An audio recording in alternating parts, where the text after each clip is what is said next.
Welcome to Reflections. I'm your host, Patrick Tomlinson, and today we are continuing with our guest, Dr. Kildare Clarke. As we stated in previous segments, Dr. Clarke is both a lawyer and a doctor and has had tremendous insights into the whole field of medicine and drugs and psychiatry and its impact and effects on particularly communities of color. So we have asked Dr. Clarke to come back and to share with us his insights on uh, drugs as it relates to uh, its effects on communities. Welcome, Dr. Clarke. Thank you for Thank you for inviting me inviting back. me back. Okay, Dr. Clarke, you stated in the last interview of your very distinguished and fascinating background, both in medicine, law, industrial relations, and your expertise in drugs and psychiatry and its effects on communities, okay, especially communities of color. So thank you for coming back. Um, Dr. Clarke, first of all, what is a drug? How would we start from that? One, it's a difficult thing to describe. There's an echo which is coming up.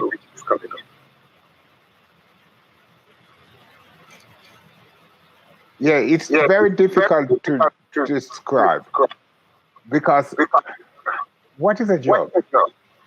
Water is a drug, food is a drug, the drug which we manufacture in the lab is a drug, every leaf, every plant out there is a drug. We might not know the use of them, but it's a drug. So let us not kid ourselves. The artificial description of what is a drug is so fake that, even a $3 bill would look more sane than it. Okay, so you have, as a legal mind, you have certain issues with the definition of drugs. But we wanted to look particularly at marijuana, and some states are legalizing it now. I'm not sure if the federal government has gotten around to legalizing it as yet, but I wanted you to speak to marijuana and its effects on communities. Okay, so tell us a little bit about your experience with that. Before I talk specifically about marijuana, let's explain something to the public that in my old country, Jamaica,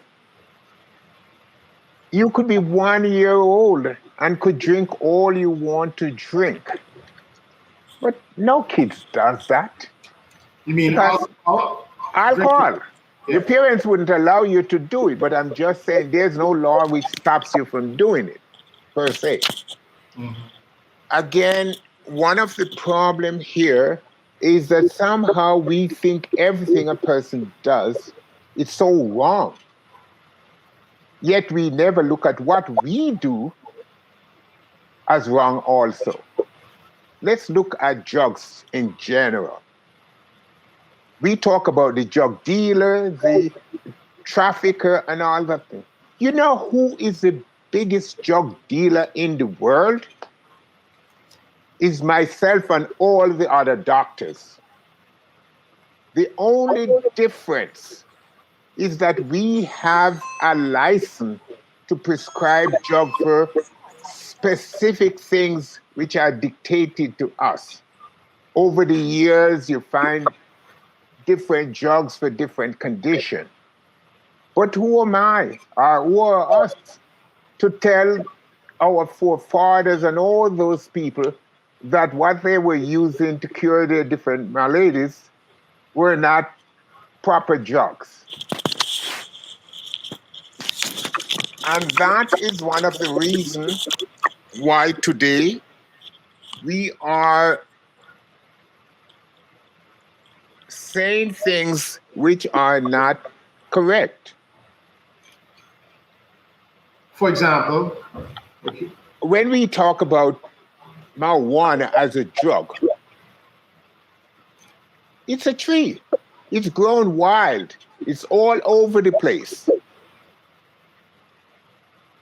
Why do we decide at some point that we have to regulate it? Why don't we regulate water?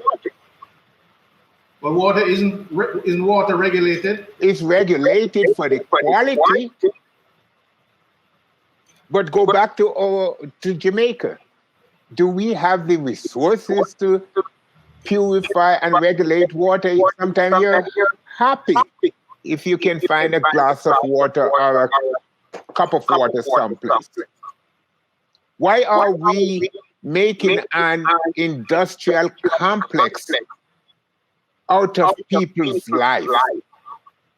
I shouldn't have to earn $1 because I'm locking you up from your own freedom while I go home to my children and my other family members. And you are deprived of that right just because you decide you are going to use marijuana or want to sell it. I know that you and myself, if the seller of marijuana was dependent on us to make a living, they would starve because I'm not going to buy it. I have no use for it. But why? Because I have no use for it, I should tell the person, you cannot use it. Okay. Who am I? Okay. But do you not agree with the position of the state that it has harmful or inimical effects upon a person's thinking and their clarity and way of life? That is what we said. But when someone drinks alcohol or when they have their free martini lunch, what are they doing? We acknowledge that, we recognize it, we agree with them doing it. I don't particularly agree or disagree with them. But responsibility goes with everything we do. I would not use drugs. I would not drink because I have patient life in my hand 24/7. That's a responsibility which I create for myself because I choose to become a doctor. Okay.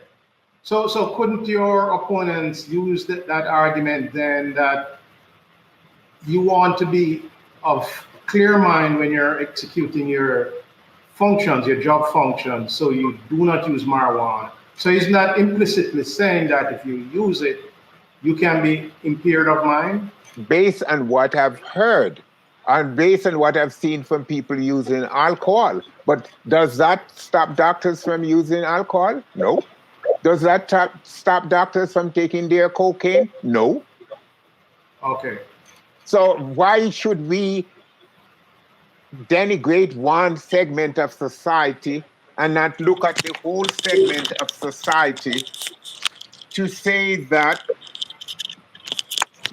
if it's good for me, it might be good for you too? But without getting into the notion of deciding things for people, are we saying that people do not have a mind to decide things for themselves? Okay. So you think kind of the libertarian approach then? That it's not libertarian, it's just the right approach. Who am I to be responsible or take over your life?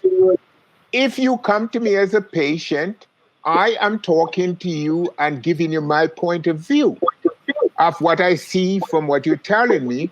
You are the one who have to make the decision whether you decide to accept what I'm saying or not accept. Okay. So your position then is that it should be liberalized, or there should be no sanctions placed on the use of it then? When I was growing up as a kid, I could have stretched out my backyard and you could pick marijuana, but did I use it? Did I know what it is or did I care? No. Because it was of no interest to me, just like alcohol. I'm not going to tell you that I haven't drunk alcohol during my teenage years, but I said, no, this is not for me. Because the following morning, if I'm waking up with a headache or something like that, or I was late to do something which I was supposed to do, I have no one to blame but myself. So I have to take it unto myself to determine that this is not the way forward. Just like all the other people out there who are selling drugs or using drugs. It's their decision. Okay. Do you think then marijuana should be disaggregated from other drugs such as Oxycontin or? Yes. And here's the reason why. How did we get to Oxycontin? We went to the lab and manufactured. How do we get marijuana? It grows wild. Yes, we have different strains, which we have purified and repurified and, played our games with manipulation in making it stronger forms. But absent that, it's a natural plant. Just like the cocoa leaf is a natural plant. Okay. I wanted to ask you if do you see society possessing a responsibility or a responsibility inherent in society to put guardrails on the behavior then of human beings, for example, as it relates to marijuana or prostitution for that matter? Yeah, I have no problem with that. What is necessary is for the government to say, you can do it if you want to, but these are the responsibility which goes with it. If you drive in a car and you injure someone or get into an accident because of the use of any of these drugs, there's a responsibility which goes with that. There might be a penalty. There could be your liberty of driving might be removed from you for some point in time, But again, so that's a guardrail. So you as a person is given that option of making your own decision whether you want to pay the price at the guardrail for using it or whether you do not want to pay the price at the guardrail, so you're not going to use it, or if you use it, you're going to stay at your home and you're not going to get into any situation where you're going to cause harm to someone else. Okay. Do you see marijuana or the penalties ascribed to the use of it indirectly proportion towards communities of color as opposed to the use of cocaine and other drugs that are more prevalent in other communities? Yes, I do. And one of the things you've got to understand is that the criminal law system, it's an industry of its own. And people are going to get rich from it. So there is very little incentive to modernize it or to look at people across the board equally. It's who is the most likely person you're going to have in the system all the time to provide income for someone else. It's a commodity. Let's be right about that. The prison industrial complex is a commodity. Just as much as healthcare, which should not be a commodity, is a commodity. Because if we understand healthcare very well, we will know that equal health care across the board for everyone is the most economic, viable thing we could ever do. And So, it builds the economy of every country. So it is an economic tool. okay. So you're passionate about Medicare for all then? Absolutely, absolutely. Let's say, for instance, right now, with all your technicians and everyone else, the driver for the train, the bus, just name it. If every one of us gets sick, do we have an economy? No, because not even the banker would be able to give you $1 because he's sick too. Nobody would be cleaning the roads. Nobody would be driving. Nothing, everything would shut down totally. So if we recognize that the greatest national product of any country is healthcare, then we would understand why we have to invest tremendously in healthcare, because that's the seat of your economy. But Dr. Clarke, the largest share of the GDP in the United States, I think, is healthcare. But it's just that, go ahead. But badly distributed. So a group here is getting very, very, very wealthy from it at the expense of this group over here who get the worst healthcare, if any at all. Okay. And I'm So you're saying talking. level the playing field. I am no better than the guy I see on the street who is homeless. Okay. So you've seen vast disparities in the healthcare system, and that's I why. work with it. I've worked with it. I've seen it. I've complained about it. I've been punished for it. And it doesn't matter. I am not going to stop talking about it and work to equalize it until the day I die. Okay. Recently, in the news, we have heard of the disparities in the vaccine as it is distributed to various communities. Okay, for example, communities of color have less opportunity of receiving the vaccine. Is that an example that you're speaking to? I'm speaking to that among many other things, because it's nothing new. When crack was out, all I was hearing about crack baby in the black community, black and Hispanic community. But who was bringing the crack in there? Who was the mastermind of financing the crack epidemic? It wasn't the black people. They didn't have the money to finance the whole operation. Yes, some of them eventually make money and take over the operation. But when last you heard about the crack baby? The way we were talking about the crack baby, we think that the world would never end without crack babies in here all the time. Have you heard that word for a long while? Not in a long time. That's exactly. Okay. I want you to take a couple minutes, Dr. Clarke, to speak to. Now I noticed that marijuana is commercialized, and it's, you have these exotic shops all over the place in various states manufacturing it, and there's enormous profits that are being derived from it.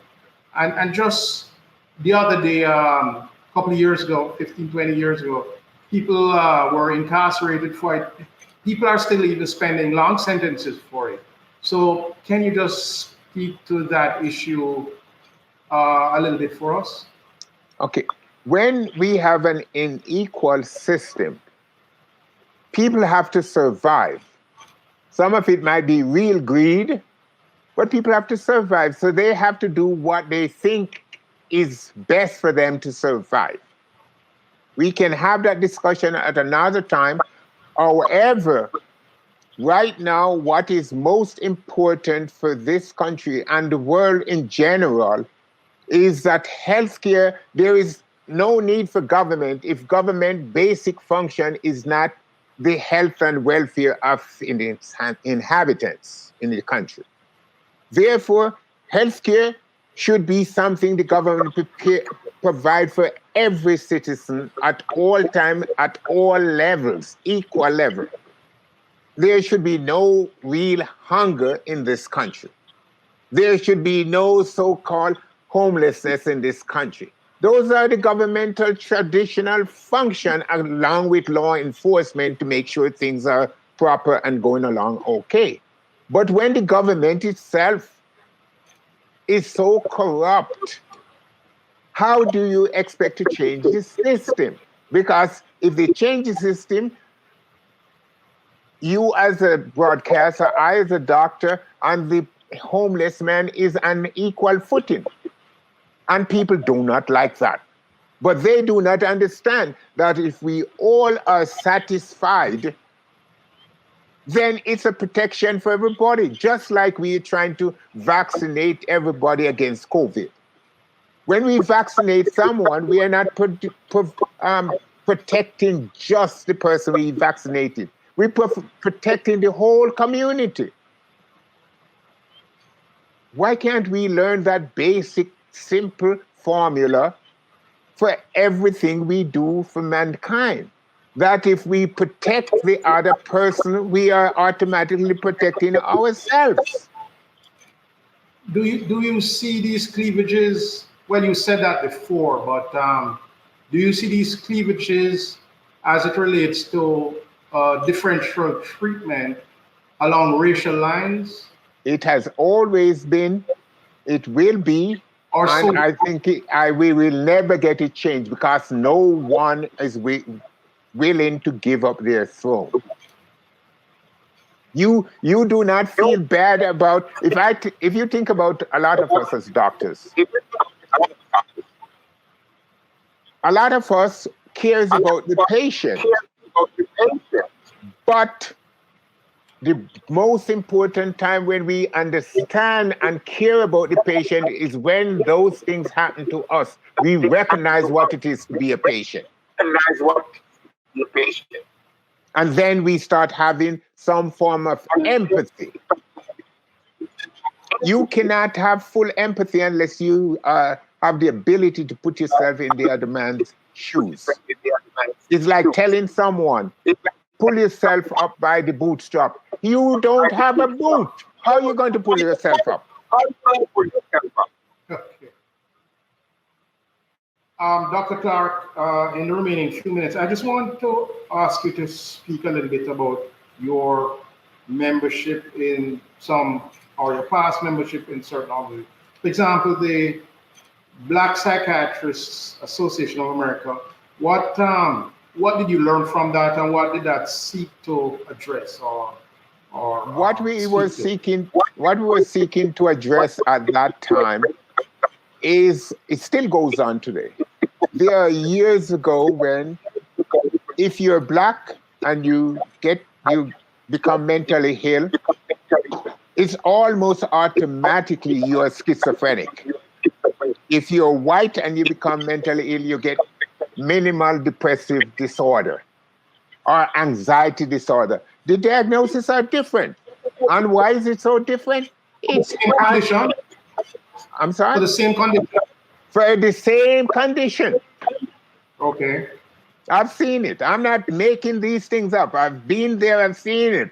And I've fought against it. And your participation in the National Drug Policy Task Force, what did that entail briefly? What we were doing, we were trying to influence governors and the state and the federal government why their behavior towards drug use and abuse is wrong. If at best, if they want to call it anything, it's a medical condition, but it's not a criminal act. It is not a criminal act.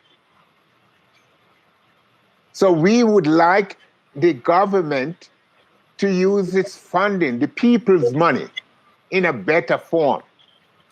More than incarcerating these people, you get them overweight sometimes, other things, and what they learn. There are very few people who get in prison and get something out of it to come back out, like learning a trade, getting an education. And if you think about it, if you can educate them in prison or give them a trade, you can do it outside. Why do you need to lock them up to do that? So you have a whole issue with the criminal justice system. And, rightfully so, yes. Well, you're not the only one, and people are beginning to realize that there are disparities and the need to look at those things more seriously. If you look right now in New York, where the educational system in New York City is so archaic, why not make everybody compete equally? Why have a specialized high school and you tell someone you can't go to that specialized high school? Everyone learn at different pace. You have some very, very bright student out there right now is not even going to school because you don't give them a reason to be in school. So it's no fun. You think that standardized test for gaining a place in the specialized high school is not the right tool to be employed? No, it's not right. What I think they should be using their money to do is to provide the opportunity in every school for every student. If they take it, they take it. If they don't, you can't force them to do it. But expose them to it. Just like going to medical school. If it is up to me now, I start teaching a kid all the sciences at the early stage. Get them interested in medicine, get them interested in law. Let them pick what they want when they get to that stage, but at least they have been exposed. I am to be lucky because I had people on my side, but without being exposed to medical school or anything, because I'm the first one in my family who went to college. Yes, now I have a lot of nieces and nephews, brothers and sisters who are doctors, lawyers, and things like that, because I forced them to be with me and go to school. Okay. Dr. Clarke, we have just a few seconds left. So I just wanted to ask you to take 30 seconds to wrap up. Tell us in a nutshell the whole issue of drugs and our response to it as a society. I think our responsibility as a society is to tell the politician them and the legal community, stop locking up the people for drugs. If they have a drug problem, they have a medical problem. Let us deal with it for what it is, a medical problem, and stop using these people as part of the correctional industrial complex to find job for someone else. Very insightful words. Thank you so much. You're welcome, and thanks for inviting me.